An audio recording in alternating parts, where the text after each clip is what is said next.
in some countries, sport is like the national pastime. That's But in true. the Philippines, some might say that pageantry is the pastime. That's true. You know what? In the Philippines, we have pageants all over the places. Yes, we have pageants in the barangay, in school, national, local. That's why we really love Miss Universe. It's like it's giving pride and putting the Philippines back on the pedestal. That's why there's an added pressure as a candidate coming from a pageant-loving country. But it's a good pressure. I always look up to our former Miss Universe Philippines. They really did well in the competition. And now this is my time to show who I am, you know, to offer what Rabiya can show to the rest of the universe. So I'm very happy, and at the same time, I'm excited to make all my kababayans proud, and hopefully I do. Why do you think it is that the Philippines love pageants? They have appreciation for beauty.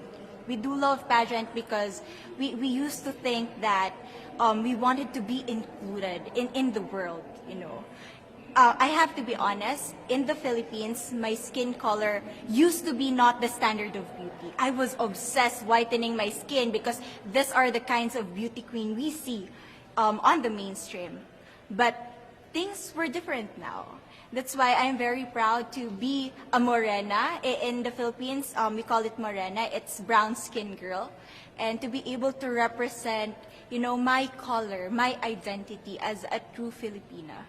Tell me about your journey to being crowned Miss Philippines. You know, in a world that, in a country, I should say, that loves pageants. That must have been a very intense process. Tell me about, you know, your journey to being Miss Philippines. Well, my journey was crazy. You know what? I started to be a dark horse. Nobody noticed me. Nobody knows I was in the competition up until the preliminary and the coronation night. And when I won, I received different comments. Of course, there were people who didn't expect me to do well, who think that I cheated. That's why I need to redeem myself in Miss Universe. I really need to do well in this competition. And the thing is, I love pressure. I love criticism. I get better every day with that. You tell me I cannot do that, I turn to you and I'm going to say that, no, I can do it for myself. Good for you. So how does it feel then to be on the global stage? How do you feel to be here in this moment, right now? It's crazy, but I'm overwhelmed with the support, not just from the Filipino community, but also from Thailand, Latin countries who do appreciate me as a candidate, as a person. It motivates me that I am beautiful, I can offer so much in this world, and when somebody believes in you, it gives you that extra energy to really do well and perform well. Do you have a sense with the girls, all of the girls competing, you're competing, but is there a sense of camaraderie with all of the girls? Is there like a real spirit to, you know, sort of motivate each other to do better? You know what? I have a different idea about Miss Universe. I thought it's going to be very competitive, in a healthy way, well, of course. But now I can see every girl helping each other, from fixing those hairs, from trying to zip up those outfits. It speaks of the closeness and the kind of camaraderie that we want to have. The goal of Miss Universe is not just to crown one girl, but also to build a genuine and long-lasting friendships among us. Would you say within the Miss Universe world, the contestants, is there a sisterhood? Are you sisters? There is sisterhood. I can say I was able to talk to different representatives from different backgrounds, different cultures. And despite our differences, there's so much to be highlighted in what binds us together. And that is because we want to empower women. We want to have our advocacies. We want to speak for the things that we love. And that's a celebration of women and the beauty that we have. So coming out of this week, obviously you would love to be crowned Miss Universe. Of course. And that would be wonderful, of course, for any of you. But what else will you take out of this week? What do you think you'll feel at the end of this week, regardless of the result? How will you be a different person? It's the growth and the development that I was able to have during preparing for this journey. I will be honest, there was a moment that I lost my identity because I was put under pressure. I was in that position in which I feel like I'm not good enough. I'm not a good representative of my country, but I was able to bounce back stronger. And if I was able to do that for Miss Universe, I will be able to do that in life. That is my greatest takeaway from Miss Universe. Okay, so Philippines have huge amount of fans. Yes. I want you to give us a little bit of a message to the fans here and at home. But send a message. What would you say to all the fans in the Philippines? To all my fans from the Philippines and from all over the world, maraming salamat po. Thank you so much for loving me and for believing in me. It means a lot to somebody who is so naive in this industry, who has no idea how to become a beauty queen on the first day of my journey. But because of your love and support, I was able to be the woman that I am today. And regardless of the result, I may or I may not win the crown, but one thing is for sure, I'm gonna make you all proud. You know, when I was a young girl, I used to watch Miss Universe on the television, and I thought, it's so far, it's so big, I can never get there.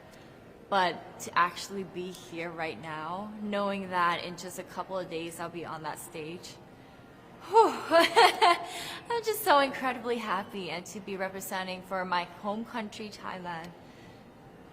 I'm in awe, I'm in shock, and it's the best feeling in the world. I'm so blessed to be here. And I cannot wait to be on that stage and really perform and make my country proud.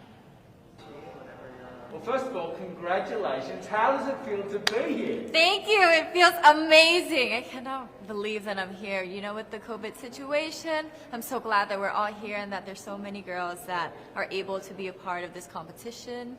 And what it makes me realize is that the world isn't that big. When you see all the girls in the auditorium together from different countries, and everyone is so nice and so lovely, they're so warm, and I can't wait to get to know everyone. And also it's so unique to see that everyone was born into such different cultures, different languages, but we're all here together to tell our stories. And tell me about your journey, your road to getting here. You know, just I know you obviously was Thailand, but the physical journey to get here, did you just hop on a plane and get here and it was that easy or no? Oh my goodness. Well, Thailand is very far away. That's one thing. And I really had to, it wasn't a struggle to get the visa, but it was a long process. And when I got the visa, I was very excited. But the journey here, the physical journey, if you can believe it, it was more than 30 hours. All the way from Thailand, yes. So I had to make a stop at Istanbul, and the layover was 8 hours there. Oh my goodness. But it was so amazing. I'm so blessed that some of my teams were able to come with me as well, my national directors. So they were there to keep me company, making sure that I'm okay, and, you know, giving all the support. And in a world of COVID where you can't have family and friends, you know, come with you potentially, Yes. How important is that support here on the ground? How important is it to know that, you know, people at home are behind you? Oh my, it's absolutely everything. Knowing that you've got that support, it is the motivation that keeps me going every day. Every time I see a message online and they're saying that they're supporting Thailand, and you know, it's so nice to see the nation coming together to support their candidate, to support their representative, and it's just how a country thrives. Because we cannot thrive alone, we have to move forward together. Yeah. So I believe, though, that there are some super fans that did make it here. Can you tell me about those super fans that are just out there? Oh, they are so amazing. Every time I come down, they would be screaming, Thailand, Thailand, Thailand. We came down here at 7:30 in the morning and they're already there. I think they're camping out there. But they've been so supportive, and I actually know quite a few of them. Some of them are big YouTubers in Thailand and flew all the way here just for the competition. But you know, pageantry is so big in my home country, and it's almost like a national sport. So the whole country gets behind it. They're very supportive, you know, and they're just right behind you. And I just want to say thank you to them for being here. I know that not a lot of people were able to be here, but I want to say thank you, because every time I walk down and I hear Thailand, it makes me smile. It puts a smile on my face, and it makes me want to make my day better. I want to go better, and I want to go in with 100% to do whatever it takes. Wonderful. One last question, a couple last questions. How has it been on the ground? How has the week sort of been unfolding? What is your day-to-day like? Give your fans at home and give our viewers a sense of what it's like. What is it like here? It is incredible. It's an incredible journey to have been able to meet all of the girls, because when you know of each other online and you've been messaging, you're on WhatsApp, there's a WhatsApp group, you've been talking, but then to actually come here and meet them in reality, it's just a whole different feeling. And it's just so nice to get to know them better and to know their stories, because each of them are so inspiring and they're so empowering, and they have different stories that make them the woman that they are today. And I think it's just unique to get to know them.